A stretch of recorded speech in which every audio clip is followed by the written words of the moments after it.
Olá, pessoal. Bom dia, né? Bom dia. Quem vos fala é a professora de artes, Cássia. E vocês viram até mesmo pelo movimento, pelo ritmo, pela dança, contagiante foi, né? Ver a turma dançando, ver o pessoal com o poder da música se movimentando. É isso que a música traz para nós. Ela traz o poder do movimento, o poder de mexer com a concentração, com a memória e contagia. Então nós vamos nesta hora trazer para vocês um pouquinho da temporada de música na escola. O momento que a gente vive, até o momento artístico, vamos dizer assim, que nós vivemos, justamente porque faz parte da nossa vida. E em contextualização com as aulas online do Centro de Mídia do Estado de São Paulo, nós vamos trazer um pouquinho dessa temporada, que é um trabalho que eu já venho falando para vocês. Como nós não estamos na sala de aula presencial, nós vamos agora via online passar um pouquinho do que a gente vai trabalhar. Nós já sabemos que a música ela é a combinação do ritmo, da harmonia e da melodia. Vocês viram nessa dança que precisou todo de um ritmo, de toda uma instrumentação e um canto para que o corpo se movimentasse. Ela traz mesmo o poder para o movimento no corpo, não é? Porém, vamos falar primeiro, antes de mais nada, dos benefícios que a música pode nos trazer. Sim, ela traz muitos benefícios para nós. A começar desde a autodisciplina, da sensibilidade. Quando nós ouvimos uma música, nós nos remetemos a um momento da nossa vida, um momento da nossa história. Ou até mesmo traz a nós um certo suprimento de uma ansiedade quando nós movimentamos nosso corpo, né? A música ela é reconhecida por muitos pesquisadores como aquela que promove equilíbrio, proporciona um estado agradável de bem-estar, ela desenvolve o raciocínio, a autodisciplina, a paciência, a sensibilidade, a coordenação, a capacidade de memorização e a concentração. Haja visto quando montamos uma coreografia, qualquer local que nós estejamos, é necessário memorizar aquela coreografia, a letra daquela música para se compor todo um processo de dança. Não é? E as crianças? As crianças que têm contato com a música, já foi provado também cientificamente, que elas aprendem a ler e a escrever com mais facilidade. Um dos motivos da música ser tão utilizada na educação infantil é isso, que facilita na alfabetização, não é? Quando a gente escuta a música, ou a gente leva os nossos filhos, ou até mesmo a mãe numa gestação, ela leva o bebê a escutar a música, vai desenvolvendo no cérebro daquela criança uma certa memória, né? Uma certa lembrança. E escutar a música antes de nascer ajuda a desenvolver o cérebro do bebê. Eles guardam na memória, né? Guardam em memória sobre o que estão vivenciando enquanto estão na barriga da mãe. Interessante, né? Vamos lá. Quanto a essa combinação que eu tinha começado a falar para vocês, uma não vive sem a outra. Porque a melodia, ela é o principal, é a voz principal do som. Ela é aquilo que pode ser cantado, não é? E a harmonia? A harmonia, na verdade, junto com a melodia, é que compõe, faz todo um corpo de um processo musical. Então, a melodia é a voz, é o canto, e a harmonia é o instrumento, e a conexão entre o instrumento e o canto, ela dá, na verdade, o instrumento ele serve como base para a melodia, né? Então, essa conexão é que faz e que compõe todo esse processo artístico. E não podemos faltar nem deixar de falar do ritmo. O ritmo é fundamental, porque o ritmo ele é a marcação do tempo. Nós vamos ver aqui o que é a marcação do tempo, né? A marcação do tempo da música, na verdade, cada uma tem seu estilo, o samba, o pagode, o pop, cada um tem o seu tempo. Ela permite que a pessoa consiga fazer uma conexão, né? Ela consiga trabalhar com os três ao mesmo tempo. Porque se não houver essa conexão, o que será que pode acontecer? Então eu vou trazer um desenho para vocês aqui, desse personagem aqui dos Muppets, né? Daquele seriado dos Muppets, né? Onde é trabalhado o ritmo junto com a melodia e a harmonia. Se não tiver essa sintonia, o que será que pode acontecer, né? Vamos ver?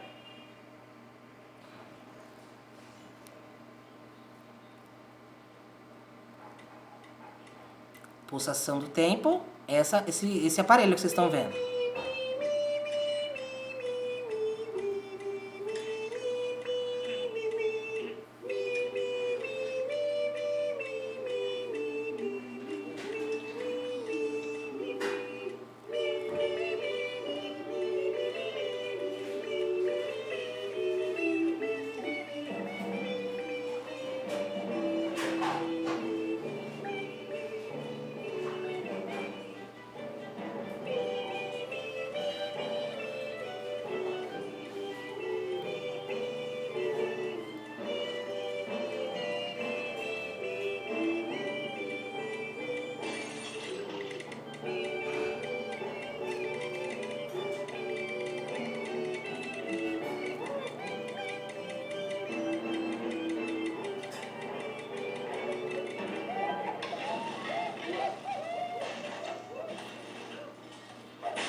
never seen anything like that before. And with any luck, I'll never see anything like it again.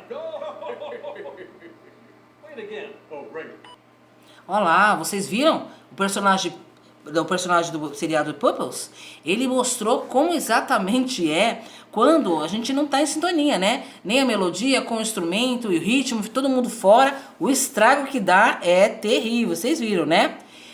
Bom, o nosso principal foco nesse período vai ser trabalhar as 3 principais fontes que eu considero nessa etapa de música, tá? Então, é claro, nós não somos especialistas em músicas, não vamos entrar nesse mérito especificamente, mas vamos passar, né, de uma forma bem tranquila, bem sucinta, sobre 3 fases. O nosso principal foco vai ser a paisagem sonora. Todo instrumentista, todo músico sabe que a paisagem sonora é fundamental porque ela trabalha o que é a sensibilidade do nosso ouvido. Todo músico, antes de se tornar músico, ele tem que ser trabalhado a sensibilidade do ouvido dele, né? Até mesmo para afinar um instrumento, ele tem que ter esse ouvido sensível. Mas, muitas vezes a dificuldade é grande devido à poluição sonora que acontece no nosso dia a dia, nos nossos ouvidos. E a pulsação e a percepção é a questão do tempo, do ritmo também, nós vamos falar um pouquinho disso, né? Nós podemos usar o próprio corpo, a gente pode usar algum instrumento, ou a gente pode também usar os instrumentos realmente que foram feitos para fundamentar a música, né? A pulsação seria trabalhada tanto no nosso próprio corpo, ou numa qualquer peça que queremos usar, e os instrumentos foram fabricados para isso. Então nós vamos trabalhar esses 3 caminhos, tá? Nosso foco vai ser esse agora nas aulas de música. Continuando aqui, primeiro a paisagem sonora. O que vem a ser uma paisagem sonora? Quando a gente fala paisagem, a gente lembra daquele desenho que a gente faz, né? Muitos feitos pela Tarsila do Amaral, por grandes e conhecidos pintores que a gente tem no mundo artístico. Mas nesse caso aqui nós estamos falando de som, de ouvir, de ouvido, né? Então vocês podem ver que a gente pode até usar as pinturas da nossa artista muito conhecida, né? Aqui no Brasil, no nosso país. Ela trabalhava muito a questão de mostrar no campo, depois a indústria, a cidade, os sons diferenciados desses lugares todos. Então a paisagem sonora, ela na verdade, ela nada mais é do composta pelos diferentes sons que compõem um determinado ambiente. Sejam esses sons de origem natural, humana, industrial ou tecnológica, que a gente chama de instrumentos de máquina, não é? E aí nós vamos falar de cada um deles porque nós vamos estudar um pouquinho. Porque a paisagem sonora ela se classifica em procedência sonora e propriedade sonora. O que seria essa procedência sonora? Ela seria a divisão desses sons em 3 caminhos. Os sons naturais, que seriam sons de árvore, né, de vento, de chuva, de água, né? Os sons de máquina, que seria os teclados de um computador, uma máquina de costura, um motor de um carro.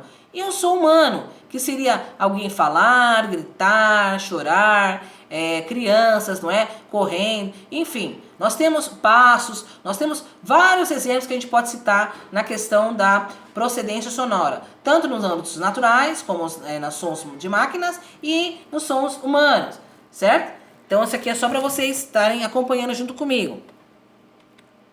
Vamos lá. Quando a gente fala de procedência, a gente também tem que falar de propriedade. Deixa eu arrumar a câmera aqui. Isso. Propriedade sonora. O que vem a ser as propriedades sonoras? As propriedades sonoras também, como as procedências, são divididas em 4. Só que as procedências é em 3. Humano, máquina e...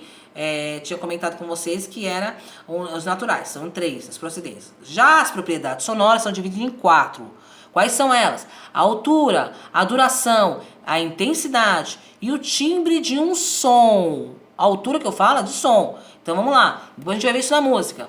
A altura de um som é a gente classificar se ele é agudo, se ele é médio ou se ele é grave. Por exemplo, a professora Cássia diz assim: eu vou fazer a chamada do quinto A. A professora Cássia fala dessa forma? Essa forma é a forma aguda de se falar, né? Ou ela diz assim: eu vou fazer a chamada do quinto A. Não, a professora Cássia não fala isso. A professora Cássia é uma mistura do agudo com o grave, que chama-se médio. Ou seja, ela não fala nem quinto A e nem quinto A. Ela fala quinto A. Ela tem uma mistura na voz dela. Então, nessa voz, ela é considerada uma voz média, né? Uma altura média de voz, de som, né? Isso a gente vê claramente nas músicas, as diferenças de altura. A intensidade. A intensidade é ou eu falo quinto A, ou eu falo quinto A. Então, isso significa a força que tem nesse som. Se ele é forte, se ele é fraco. E a duração é se eu disser quinto A ou quinto A. Então, se eu disser quinto A é longo, se eu disser quinto A é curto. Tudo isso no som a gente vai ver depois, só para vocês entenderem essa diferença aí das propriedades sonoras. Agora, quando se fala em timbre, a gente fala assim, de uma característica de som que nos faz diferenciar a voz do instrumento. Por exemplo, o piano, o som do piano não é o mesmo do violão, que também não é o mesmo do tambor. Cada um tem seu som diferente. Por exemplo, se eu falar a palavra piano, eu vou pedir para um ajudante falar também piano. Tá? Então eu falei piano. Ajudante, fala piano. Piano. O ajudante falou piano, mas você viu que ele foi mais calmo e o meu piano já foi um pouco mais agitado? Por quê? Porque existe uma característica diferenciada de som. Mas agora ele vai falar na mesma velocidade que eu. Piano. Piano. Tá vendo? No caso aqui, parece até um pouco até semelhante, mas na verdade cada um de nós temos uma característica diferente de voz, de som, né? E assim é com os instrumentos. Então, a mesma nota, a nota dó, por exemplo, no violão, ela é tocada com a mesma nota de um jeito, no piano de outro jeito, no saxofone de outro jeito, na flauta de outro jeito, mas estamos falando da mesma nota. Lá na frente nós vamos ver isso. Vamos falar de pulsação e percepção agora. Quando a gente fala de pulsação, a gente pensa na questão do tempo.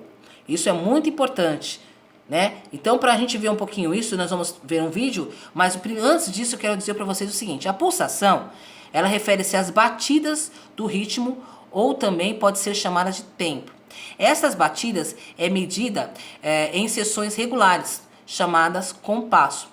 Podemos acompanhar a pulsação de uma música batendo palmas e quando acharmos a pulsação também quer dizer que achamos o ritmo. Por exemplo, quando a gente vai num aniversário, a pessoa vai lá, ela vai começar a cantar parabéns. Ela não vai cantar parabéns assim, parabéns pra você. Não, porque vai virar samba, né? Aí virar samba.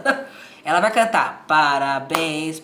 Aí daqui a pouco todo o grupo daquele aniversário tá no mesmo ritmo daquela pessoa que começou a cantar parabéns. Sempre tem aquela hora, né? Hora do parabéns. Aí um começa a fazer isso aqui nós chamamos de pulsação. Nós vamos ver uma música só para mostrar para vocês um exemplo de o que é pulsação. É a batida que tem cada música, certo? Vamos ver um exemplo. Nessa música, por exemplo, veja, vai ter uma batida. Daqui a pouco vocês vão ouvir. Ó, vai entrar como pulso, ó. 1, 2, 3. Então a turma tá se preparando para entrar nesse ritmo, ó lá. Ó lá.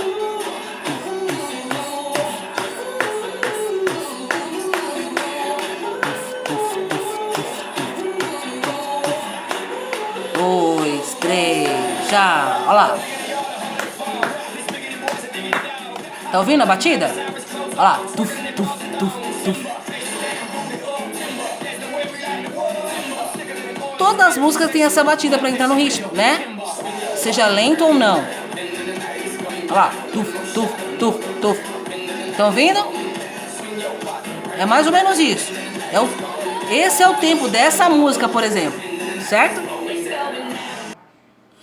Então é isso. Vocês viram que na música, o tempo todo havia essa pulsação. Tem música que a gente nem percebe, nem dá pra ouvir direito. Que essa aí, né, deu pra gente ouvir bem, né? Mas tem música que a gente nem percebe. As músicas pop, geralmente a gente consegue ouvir bastante a pulsação, né? E o tempo da música. Geralmente quem dança muito já sabe que tem